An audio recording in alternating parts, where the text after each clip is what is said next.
हमले के बाद की ये तस्वीर। और हम ये क्यों कह रहे हैं कि ये कश्मीर फाइल्स पार्ट 2 है। धर्म पूछकर यहां तक कि एक महिला ने यह बताया है कि वहां पर आजान बोलने के लिए कहा जा रहा था और जो ये नहीं बोल पा रहा था, इससे ये वो समझ रहे थे कि ये मुस्लिम नहीं है, ये हिंदू है। नाम से पहचान की जा रही थी, धर्म की पहचान की जा रही थी। और वो तस्वीर इस बात की गवाही देगी कि इन कायर आतंकियों ने कैसे इस घटना को अंजाम दिया है। यही वो महिला है जो दरअसल उस तस्वीर में अपने पति के बगल में, उनके निर्जीव पड़े शरीर के बगल में बैठी हुई है। यही वो महिला है जो बता रही है कि देखकर कहा, एक इंसान आया, उसने कहा शायद मुस्लिम नहीं है और उसके बाद गोली मारी। इन वादियों के पूरे इतिहास में हमेशा के लिए यह दर्ज हो गया है कि यह कश्मीर फाइल्स पार्ट 2 है, क्योंकि धर्म पूछ पूछ कर यहां पर निहत्थे लोगों पर वार किया गया है। निहत्थे लोगों को पॉइंट ब्लैंक रेंज पर गोली मारी गई है। निहत्थे पुरुषों को, पतियों को, उनकी पत्नियों के सामने गोली मारी गई है।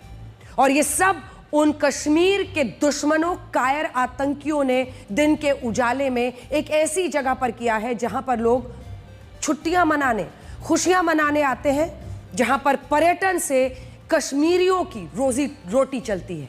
ये गोलियां आज सिर्फ उन तमाम पर्यटकों पर नहीं चली है, ये गोलियां कश्मीर की रोजी रोटी पर भी मारने की कोशिश की है इन लोगों ने, और धर्म के आधार पर मारने की कोशिश की गई है। इसीलिए हम इसे कश्मीर फाइल्स पार्ट 2 कह रहे हैं। हमले के बाद का ये वीडियो किसी स्थानीय व्यक्ति ने बनाया जो उस वक्त घटनास्थल पर मौजूद था और वो कोशिश कर रहा था मदद करने की। इस वीडियो में जिन महिलाओं के पतियों पर हमला हुआ है वो रोती बिलखती हुई रही हैं। इस वीडियो को आज देश में जिसने देखा वो हैरान रह गया, वो स्तब्ध रह गया। वो कल्पना नहीं कर पाया कि ये सब कुछ, ये वही बैसारन मेडोज है जहां पर लोग पहुंचते हैं और ये जो आप प्लास्टिक की कुर्सियां, टेबल वहां देख रहे हैं, वहां कुछ हल्का फुल्का खाते हैं और इसी पर्यटन से रोजी रोटी चलती है। लेकिन आप सोचिए कि आज वहां पर इन महिलाओं की क्या स्थिति थी। ये पीड़ित महिलाएं ये भी कह रही है कि आतंकियों ने उनके पतियों को मुस्लिम ना होने की वजह से गोली मारी। जम्मू कश्मीर पुलिस अलग अलग जगहों पर सर्च ऑपरेशंस भी कर रही है। लेकिन इससे पहले कि हम आगे बढ़े, एक बार फिर आपको ये वीडियो हम दिखाना चाहते हैं, क्योंकि यहीं से आप समझेंगे कि ये पूरी घटना क्या है। आखिर क्यों नाम पूछकर अजान की आवाज देने को कहा जा रहा था, धर्म की पहचान करने के लिए, और फिर उस पहचान के बाद गोली चलाई गई। ये वीडियो देखिए। अपने आप बोले ना मुझे। यहाँ पर थी, क्या बोलते, भेलपुरी खाड़ी से मेरा पति साइड में था, एक इंसान है, उसने उसको गोली मार दी। यहाँ पे उसने बोला कि शायद मुस्लिम नहीं है, उसने उसको गोली मार दी। नहीं, आप टेंशन मत लो। अब बेटा आप यहाँ पे रहो, हम साथ में। मैडम ये जो भैया साहब है प्रेसिडेंट, आप टेंशन मत लो। मेरे पति का बच्चा लो। हम बचा देगा, कोई बात नहीं। भैया तो करेंगे फोन। प्लीज भगवान के लिए बचा लो। दब सिमन युवा डिजाइन क्या है। ठीक है हम बचा देंगे ना, आप टेंशन मत लो। मैं आ रहा हूँ। मैं कहाँ पे आपका ये हस्बैंड, क्या हुआ, इसको क्या हुआ? तो अलग अलग जगहों पर जिस तरह से इस वारदात को अंजाम दिया गया है, वो तस्वीरें, वो वीडियो आपने देख ली। लेकिन अब हम आपको बताते हैं कि किस तरह से सर्च ऑपरेशंस भी किया जा रहा है। जम्मू कश्मीर पुलिस के मुताबिक इस हमले में 2 से 3 आतंकी शामिल थे। हमले के तुरंत बाद बड़ी संख्या में सुरक्षा बलों को वहां तैनात कर दिया गया है। पूरे इलाके में हमलावरों की तलाश की जा रही है। हेलीकॉप्टर्स के जरिए, हेलीकॉप्टर मूवमेंट भी हम आपको दिखाएंगे। हेलीकॉप्टर्स के जरिए आसपास के जो जंगल है वहां पर निगरानी की जा रही है। आपको पहलगाम में वो जगह दिखाते हैं जहां आतंकवादियों ने हिंदू पर्यटकों को गोली मारी। ये देखिए, ये जो बैसारन वैली है, बैसारन मेडोज भी इसे कहा जाता है, यही वो इलाका है पहलगांव का जहां पर ये सब लोग बेफिक्र होकर पर्यटक पहुंचे हुए थे। भारत के कोने कोने से, महाराष्ट्र से लेकर गुजरात से, तमिलनाडु से लेकर कर्नाटक, कई जगहों के पर्यटक यहां पर आए हुए थे। यहीं पर पहलगांव में ये वो जगह है जहां आतंकवादियों ने हिंदू पर्यटकों को गोली मारी। ये जगह पहलगाम में अमरनाथ यात्रा के बेस कैंप से मात्र 1.5 किलोमीटर दूर है।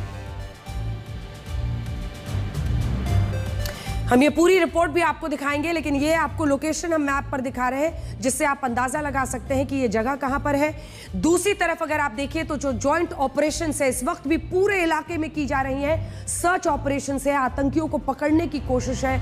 कोशिश ये है कि ये जितने आतंकी थे जिन्होंने आज इस मौत के तांडव को कश्मीर की वादियों में अंजाम दिया है, उन सभी आतंकियों को धर पकड़ करके उनके अंजाम तक पहुंचाया जा सके। इस आतंकी हमले की टाइमिंग को लेकर कई तरह की बातें हो रही हैं, हम उस हिस्से पर भी आएंगे, लेकिन आईबी चीफ और गृह सचिव सभी इसमें शामिल हैं और गृह मंत्री की अध्यक्षता में जो उच्च स्तरीय बैठक इस वक्त हो रही है उस पर जल्दी से गौरव से एक हमारे सहयोगी इस वक्त जुड़ रहे हैं न्यूज रूम से।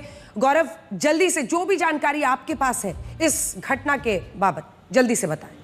इस समय जो ताज़ा जानकारी हमको मिल पा रही है कि सेना भी इस काउंटर टेरर ऑपरेशन में ग्रिड सिक्योरिटी के तहत ड्रोन्स की मदद से उस पूरे इलाके की पड़ताल कर रही है। देखिए, ये वही इलाका है जहां सेना 24 घंटे तैनात रहती है अमरनाथ यात्रा की वजह से, और उस पहाड़ी के ऊपर पहलगाम में ही अमरनाथ यात्रा का कैंप लगता है। जैसा बता रही थी महज 1.5 किलोमीटर दूर। तो जो ग्रिड सिक्योरिटी है ये आमतौर से मई के महीने में शुरू होती है, मई, जून और फिर जुलाई से यात्रा शुरू हो जाती है, लेकिन सेना का एक दस्ता वहां निरंतर पेट्रोलिंग करता है और वही दस्ता जो हमारे सूत्रों के हमारे से खबर मिल रही है, ड्रोन्स के जरिए उसको जो मूवमेंट दिखा है उसको ट्रैक करने की कोशिश की जा रही है कि अगर वो भागते आतंकवादी उनको नजर आ जाए या उनको वो ट्रैक कर सके तो घेरा बनाकर उनको न्यूट्रलाइज किया जाएगा। लेकिन उससे बड़ी बात सेना के मुताबिक, सूत्रों के मुताबिक ये है कि जिस तरह से पहले ऑपरेशंस मल्टी प्रोंग्ड ऑफेंसिव होता था कि सेना, पुलिस, अर्धसैनिक बल, सीआरपीएफ सब साझा ऑपरेशन करते थे,